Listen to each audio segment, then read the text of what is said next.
Thunder has a first-round playoff sweep behind it, we've got some extra time on our hands. Why not talk about the MVP? Now, the votes are already in, and the long-held assumption is that Nikola Jokic will win. But should he? I'm going to talk about that today with my Sellout Crowd cohort, Bobby Howard, who oversees our social media, but who our awesome producer, Jacqueline, says I must call a longtime Ultimate Thunder fan. Bobby's coming up on the Jenni Carlson Show. But before we get to that, I want to encourage you to subscribe to my show. Just hit that subscribe button on YouTube. It's easy, but it helps me help you. So subscribe today. I also want to say thanks to these sponsors for supporting the Jenni Carlson Show. MidFirst Bank, Next Gen Roofing, the Oklahoma Ford Dealers Association. Drive into your best in Oklahoma Ford dealers today for the best deals on Ford's full lineup of trucks and SUVs. Ford is the best in Oklahoma. Well, Bobby Howard, welcome to the Jenni Carlson Show. How are you? Doing just fine, Jenny. Happy to be here. Thanks for having me on. And I'm excited to talk some Thunder basketball. I mean, who isn't after that sweep down in New Orleans? Now we've got all this time on our hands to talk about things like the MVP voting, which obviously it's done. It's over. It's just a matter of announcing at this point. But feels like this MVP race has long leaned towards Nikola Jokic. Great player, obviously, but did SGA really ever have a chance in this whole thing? Did Shai Gilgeous-Alexander, was he ever legitimately going to have a chance at winning this thing? Well, I feel like it was kind of strange because there was a period of time where SGA and Jokic were close, and then all of a sudden the national narrative was like, well, Jokic just, ran away with it. I'm like, what happened? I mean, he's just been doing the same thing he's been doing the whole time. Shai hasn't dipped really that bad.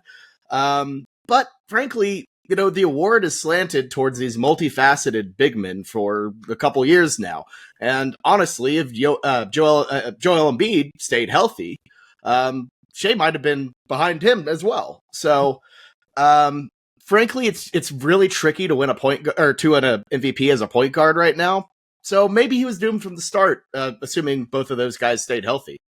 Yeah, it's a great point because it has really gone to big men in the last few years, which is interesting because of the way the league has gone with, all the shooting and the guard play and, two-way players and all that. But, I mean, SGA's had a great year, but it does feel like Jokic was, he's won 2 of the last 3. Embiid, you're right, until he gets hurt, he seems like he's option 2, 1B if Jokic is 1A. And then Luka Doncic kind of comes on the scene with the Mavs, rebuilding their roster and him still having such a great statistical year, leading them to the playoffs. So I'm not saying SGA never had a chance, but it does feel like it was probably not in the cards this year, which, Bobby, I don't know what you think, but it feels like to me that it sort of takes a guy maybe being in the conversation once or twice. I mean, legitimately being in the conversation for MVP to really elevate to that point. Maybe I'm wrong. Maybe a newbie can come on the scene and win it in the same year, but it really feels like this year will probably benefit Shai Gilgeous-Alexander next year, year after year after. No, I think you're definitely right. Because I think there's still some folks out there, who might not view Shai as like a MVP caliber player because his ascension to this level has kind of happened quick and a little under the radar unless you're a massive league pass, junkie. Or live in Oklahoma City, which, we do. We do. So we see what Shai's really done. So, even though it is a regular season award, I feel like, getting some postseason shine, getting, proving it in moments that really count, that gets, really gets that visibility out for everyone as well. So I think that's an aspect of it. I gotta say overall too, when you're not on TV, when you're not like really out there, Shai's numbers don't exactly pop in the same way that Jokic or a Doncic do. The 31 a night, it's valuable, it's incredible, it's consistent, but some might find it boring. I think it's great, but yeah. And the national exposure is, I think you bring up a great point because, I know I've been thinking in terms of as these, the early round is behind the Thunder now. a guy like Lou Dort has benefited from that. You know, he's not made those all defensive teams, but people, if you watched even, 2 quarters of the Thunder's playoff games, you saw him completely locking down Brandon Ingram. Like, that's going to benefit him from the individual award standpoint down the road. I think you made a great point. SGA is probably the same way. People sit around, watch these games. The exposure is only going to go up in the second round as the Thunder advances to the Western Conference semifinals. And that has to be a benefit. Now, would it be great if the Thunder had a bunch more games on TNT, ABC, ESPN next year? Absolutely. But the playoffs this year are going to be pretty crucial to SGA's chances for things in the future. I mean, he went from all NBA a year ago, which a lot of people said, whoa, big jump. Surely he'll fall back. Now he's jumped into the MVP conversation. So no fallback. But I think that national TV exposure, even though the voters, I think, are really savvy when it comes to a lot of different factors, seeing these guys is really, really important.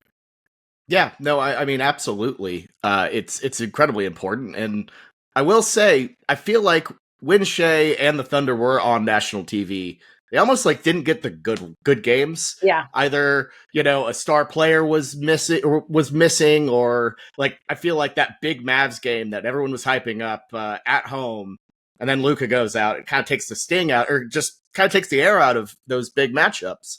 Right. So it got a little unfortunate there.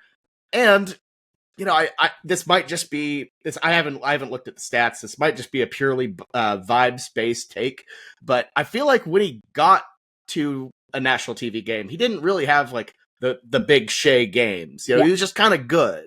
I felt like some people you would see on Twitter be like, no, you gotta watch him at League Pass. He's way better than this. Trust me. So there's that aspect as well. It was just kind of an unfortunate bounce when it came to national TV exposure this season. Well, and SGA did have those games he missed late. He's hurt with the thigh contusion. He played that game at Madison Square Garden, hits the game winner, didn't have sort of the, entirety of a good game because he was hurt, but hits the big shot, which I think that, again, sort of put that brick in the wall of positives for Shai Gilgeous-Alexander. But, I don't know if the timing of when he was hurt. I mean, like you said, I think you made a great point about the, some national TV games that he was hurt for. It'd be nice if he was playing in those games for his MVP chances. But when you look at total games, Bobby, I mean, Luka only played in 70. Only is probably the wrong word, but he played in 70. SGA played in 75. Jokic played in 79, which is a huge number for a big man like Jokic. But SGA, it wasn't that he didn't, that he missed a lot of games, but the ones he missed were kind of inopportune. Although I think on the flip side, didn't those games he missed show just how important he was to this team? I mean, it should. I would think it would, because I mean, we all remember that week. It was night and day. Yeah. The type of team that the Thunder were without Shai Gilgeous-Alexander. The thing that kind of they were like good enough to keep it close, but when it came to winning time at the very end, they didn't have that final guy to kind of put them ahead. Yeah. You look at that 76ers game, for example. So I think it's twofold. One, he didn't have the momentum at the very, very end, especially when a guy like Luka Doncic was really surging. Yeah. And two of those games were nationally televised games. Having the Sixers and the Celtics. Those are big eyeball sort of games late that would have helped his case a little bit if he had a bigger time performance. Would have helped the TV execs as well, I think. Oh my gosh. Yeah. Nobody was watching that Celtics game. People tuned out after 5 seconds. It was, whew. But the value that this guy has to the team, I mean, it's been well documented here, obviously, Bobby, the youth, the number 1 seed in the West, the difficulty of the Western Conference. I mean, stack up for me, if you're a voter and thinking about value, most valuable. I mean, obviously every voter's got to decide what does that mean in their mind, but how does SGA's value for you, how does that rank? Where do you sort of look at just his value to his team? Well, I think you have to look at, just the context of the team itself. The fact that this team, youngest team in NBA history to not only win a playoff series, but, obviously sweep one as well, is massive. the fact that he's taking a group of essentially 25-year-olds to the pinnacle of a brutal Western Conference, in a brutal division, the Northwest Division, which has produced, some of the more lopsided series in the league so far. It's immaculate. And what he does night after night after night, the same consistent results, lifting his team, to that next level. Though as boring as it might seem with, finesse layups and the right play and process, he takes that entire unit, which, doesn't have that maturity or doesn't have that experience. They have the maturity. I think they have that maturity because of Shai Gilgeous-Alexander. And, we talk about it as, it's just regular season. It should just be a regular season award, but it's a long time award. You look at playoff experiences, whatever. Look at the years that he has taken this organization from his very first year, with Chris Paul, shepherding it to what it is now. I think that value alone, having that leader in place from day one of the rebuild that understands the tone, has never been a problem, has brought everyone in. I think that is where that value really stands out. Not just with the team, but as an organization. He is just the perfect player to have a foundation for a franchise. So not just beyond, it just goes beyond the physical numbers. It goes beyond, the game winning buckets, the clutch play. He's just the right guy you want leading the organization. Yeah, and both ends of the court, very good defensively. Not a Lou Dort, but very good defensively. Steals numbers are high. He always seems to be in a good spot defensively. So a two-way guy. But I think what you said about his personality is a great point, because he just really seems to have this innate calm, this innate play at his own speed. He doesn't ever get any faster than he wants to go. I was even last night we're taping on Tuesday morning. Monday night, I'm watching Game 4. He gets knocked down, of course, because he always gets knocked down. But even the speed with which he gets up off the floor, he never hurries to get off the floor. He kind of lays there for a minute, taking his time, get, a little rest there. He just has a very calming presence. And I think when you're dealing with a team that's average age of are the starters, like 23.8 or 23.9 years old. I mean, when you've got a starting unit that young, to have a guy with that kind of personality, I think it rubs off, and it changes how they are. It changes how they play out there. So I think that is such a big factor to what you said about just how far this Thunder team has come. I mean, take him off this roster. Where is this team if Shai Gilgeous-Alexander isn't part of the trade for Paul George? Where are they right now? Oh my gosh. And that's the thing, is that trade goes down, early July, late night, and you see Shai in there, like, that's a neat throw in, nice. That guy could be a pretty solid piece down the line. And I also like Gallinari. Yeah. So yeah, to go from that to, what he has now is just unbelievable. Where we would be without Shai right now, I think you'd be farther behind in the rebuild, for sure. If you just snap your fingers, Shai's not on the team anymore. This is maybe at best like a 10 seed play-in, and that's if you're like being really optimistic about the guys you have. Sure. So if I would say that's probably about the ceiling of what that team could be without Shai Gilgeous-Alexander. And not to reflect the long-lasting effects of not having a franchise guy in place. That might change your equation as well. But one thing's for darn sure is they're significantly more worse for wear. Yeah, definitely. I don't think they're a one seed without Shai Gilgeous-Alexander. As good as Jalen Williams is, as good as Chet Holmgren is, as good as some of the pieces around are, I don't think they win the West. That's for sure. So, even as we talk about Shai's excellence, let's pause for just a second. I don't want to discount any of the other guys in this MVP race. I mean, Jokic, just that highlight the other night of him tipping the ball over to Michael Porter in transition as it comes over his head, just, one-handed, like bopping it over to Michael. I mean, he is ridiculous, Bobby. He averages 26, 12, and 9 as a center. I mean, come on. Have we ever seen anybody close to what this guy does? No. Frankly, no. And I know, some people will be like, oh, well, Russell Westbrook is, triple-double king. Yeah, but it was different. What Jokic does at that size, it almost doesn't feel like it should be physically possible. Yeah. He the way he moves, the way he just has a knack for finding angles that you've never seen before. He's just this. It's immaculate watching it. It's like if you gave a actual literal bear the skills of Magic Johnson. It's wild to watch. And I see why he is, about to win yet another MVP, why he'll continue to win MVPs, because, the Nuggets completely operate around him, and he is, just a sight to behold, without a doubt. Yeah. Well, and I think aside from his game, and I'm not inside, I don't pay as close of attention to the Nuggets as I do the Thunder, but it appears to me that the Nuggets have a very similar mindset as a team to the Thunder. Not a ton of egos, not a bunch of guys saying, I got to get my shots.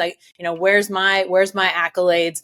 Very team oriented. And, I think in the Thunder's case, that percolates down from Shai Gilgeous-Alexander. But I think in the Nuggets case, that percolates down from Nikola Jokic. So, one of those things that is so obviously they're so much better the Nuggets are when he's on the floor. But I think just those, as we talk about long-term impacts of SGA, I think Jokic is very similar in his impact with the Nuggets. So, it's hard to argue, to see him being talked about as presumptive and, all those sorts of things, 3 and 4 years with the MVP. But he's a fantastic talent and just so unique. Unicorns, we talk about unicorns in the NBA, but I think he's something else. I think unicorn plus, but bear with Magic Johnson skills. I'm going with that, Bobby. I'm sticking with that for a while. There we go. Hey, that's why you get me on the show. I can spin stuff up like that. But no, I think the thing that, if we're talking about value, he truly makes everyone better in that Nugget on that roster. And I think looking forward for the future of the Thunder, you're going to want Shai to be a guy like that, because there's going to be heartache down the road. I don't want to talk about it too much now, because we're, happy times are here. Yeah. There'll be beloved role players who have to go because, Aaron Wiggins is going to need more money eventually. Yeah. Isaiah Joe might need more money. And look, the Nuggets have had that situation, losing big guys, like Bruce Brown. Right. And they've done a really good job of replenishing them. And Jokic is a guy who can make everyone better. And I think Shai, different player, obviously, by quite a bit. If he can make, whoever plugs in, whoever the future Thunder role players are, I think that's a good model to follow. The Thunder may end up meeting the Mavs in the semifinals. That series is still being decided between the Mavs and the Clippers, but I have a feeling there'll be no love for the Mavericks. But here's maybe a question that gives even people reason to dislike Luka Doncic even more. Is there a chance that Doncic late charge to the MVP race hurt SGA's chances? I mean, Doncic, I think, deserves to be in there because they did they're doing trades at the deadline and bringing in different guys, and how's this all going to work together? And he really was the glue to bring that together. And yet, if he doesn't do that, I don't know if SGA can win the thing, but doesn't he hurt SGA's chances the way he finished the year? Well, if, the odds makers are to be believed, there might be a chance Doncic moves ahead of Shai Gilgeous-Alexander, which is baffling to me. And look, I can live with Jokic, winning it. The thing that grinds my gears is the idea of Doncic going ahead of Shai. Right. Because he has been phenomenal towards the end of the year. But we had the same issue with the Heisman Trophy, I feel like, where everyone puts too much weight on the back end of the season. Jenny, could you inform me on this? All the games count from the first one to the last, right? Still same wins, still the same stats? Last I checked. Not graded on a curve? Okay, cool. So why are we... Luka Doncic and the Mavs, who mightily struggled throughout the season, They did. At several points in time, just because they're, finishing their work late, that doesn't mean that you should weigh that heavily. Just because, shiny new thing, look at Luka go, doesn't mean you shouldn't look at what Shai did in December. Because those times were immaculate and deserve to be placed right up there with the big April performances, the big March performances that Luka had. So that's the thing that ticks me off with Luka. But I think there's a chance that that could provide a little bit of fuel for that series for sure. Yeah. For sure. So you're telling me if I finally get my lawn mowed after it's rained and grown to like a foot tall, that I shouldn't get a pat on the back just for finally getting it done? Like, hey, nice job. You beat the city on that, big bill you're going to have to pay when they mowed your yard. I mean, I think you're right, Bobby. I think the totality of the work for Shai Gilgeous-Alexander, how can you not be impressed by that? How can you not look at, all the 30+ point games, the averages that are, the efficiency with which he plays. I think that's one of those things that, I go back to game 4, our most recent view of Shai Gilgeous-Alexander. He scored 24 points. He had a huge impact on that game. But the thing that I think a lot of Thunder fans watching that game probably thought was, what's going on with Shai? Why is he missing so many shots? I mean, he had a shooting night that is pretty reminiscent of a lot of players in the NBA. But for him, it's like, whoa, where's the efficiency? I mean, that's the thing about Shai Gilgeous-Alexander. He has been consistently efficient in a way that, what you said earlier, it may be boring to some people, but man, it's effective to win ball games. That may be his superpower, and that may be why he's not as appreciated as he probably needs to be. Yeah, I mean, I think that is a superpower, consistency, and we've talked about it a ton. And in terms of like throughout the season, there's that classic Nick Gallo clip where he's interviewing, and Jalen Williams comes in and goes, "Oh, why are you so efficient?" So that it's a thing, and it's weird because I feel like there's some on NBA Twitter, which, for the record, never a barometer to judge anything, but people have been made fun of him they've been calling him Mr. 31 point man because of how many times he just scores exactly 31 points, like it's an insult. It just blows my mind. Wow. But I mean, I guess that's how you win MVPs is through shock and awe, splendor and big numbers, I guess. And I get it. I get it. Yeah. Well, it's going to be interesting to see how the voting does shake out. We expect that here in the next few days. But again, expecting Nikola Jokic to win, SGA to probably be somewhere either second or third. We'll see where he falls. But it's been fun talking with you, Bobby. Thanks for coming on. Let's do this again maybe after the MVP voting comes out. We'll see where things go. But that's all the time we've got this week. Remember, subscribe to my show. It helps me to help you. And if you like what you hear, please leave a comment. You can also find my columns, videos, and podcasts at selloutcrowd.com. And if you want our content sent straight to your inbox, sign up for our newsletters. They're free. It's easy. Just head to selloutcrowd.com and opt in. Thanks for joining us, and we'll see you next time.